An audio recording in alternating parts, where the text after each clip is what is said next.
මේ වෙලාවේ අපිට බඩු ලැබිලා තියෙනවා.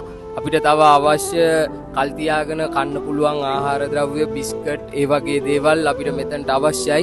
ඉතින් උදව් කරන්න කැමති අය ඉන්නවා නම් පුළුවන් ප්‍රමාණයකින් පොඩි හරි දෙයකින් උදව් කරන්න කියලා මං ඉල්ලනවා. කුදේවල් ඕන්න අපිට ඇත්තටම ඔයගලන්ට දෙන්න පුළුවන් පොඩි දේ හරි ඇවිල්ලා කැමති කට්ටිය ඇවිල්ලා දෙන්න. අපි මෙතන ඉන්නවා කොහොමත් හවස නම් විතර ඉන්නවා.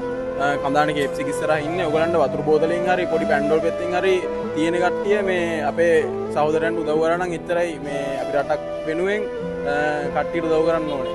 දැන් හැමෝගෙම ආදරෙන් ඉල්ලා සිටිනවා කඳාන ජාලාවට අවතන් වෙලා ඉන්න හැම පවුලකටම ඒ කියන්නේ කුඩා දරුවෝත් ඉන්නවා. ඒ දරුවන්ට අවශ්‍ය කරන පැම්පර්ස් උනත් ඒ හැමදේම ගෙනත් බාර දෙන්න පුළුවන් කිරිපිටි ඒ අවශ්‍ය කරන ඕන දෙයක් පොඩි දෙයකින් හරි තේකොළ පැකට් එකක් හරි තේකොළ පැකට් එකක් හරි කමන්නේ ඒ පොඩි දෙයකින් මෙතනට ආධාර කරන්න පුළුවන් නම් අපිට පුළුවන් ඉක්මනට බෙදලා දෙන්න. කොහොමද හැමෝම හොඳින් ඉන්නවා කියලා මම හිතනවා. ඉතින් ජායලා අවට අවදන් වුණ අය වෙනුවෙන් මේ වගේ වැඩපිළිවෙලක් අපි arrange කරන්න හිතුවා. ඒ කියන්නේ මෙතන ඔයාට පැන්ඩෝල් පෙත්තකින් වෙන්න පුළුවන්, සිද්ධාලය බෙහෙකින් වෙන්න පුළුවන්, වතුර බෝතලයකින් වෙන්න පුළුවන්. උදව් කරන්න කැමති කෙනෙක් ඉන්නවනම් අපි හරියටම ඉන්නේ කණ්ඩානේ KFC එක ඉස්සරහා තමයි ඉන්නේ.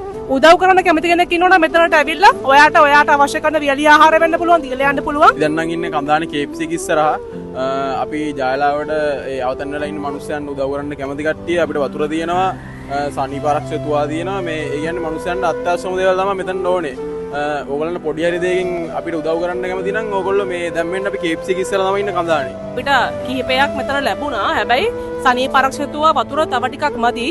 වියලි ආහාර වර්ග, ඒ වගේම බෙහෙත් වර්ග, ඒ දේවල් ටිකක් මදි. ඇඳුම් පැළඳුම් හරි කවන්නේ නැහැ. කෙනෙක්ට දෙන්න පුළුවන් නම් මෙතනට ඇවිල්ලා දෙන්න පුළුවන්. අපි ටික වෙලාවක් තමයි මෙතන ඉන්නේ. අපි ගොඩක් රැ වෙන්න කලින් අපි අනිවාර්යෙන් එතනට යන්න ඕන. ඒ නිසා පුළුවන් ඉක්මනට ඔයාට ආධාරයක් කරන්න පොඩි දෙයකින් හරි කමන්නේ. ඔයාට ඒ අවතන් වුණ කට්ටියට ආධාරයක් කරන්න හිතෙනවා නම් පොඩ්ඩක් හරි එහෙම කට්ටිය ඉන්නේ කියලා මම අනිවාර්යෙන් දන්නවා. ඉතින් මෙතනට එන්න අපි මෙතන තමයි ඉන්නේ.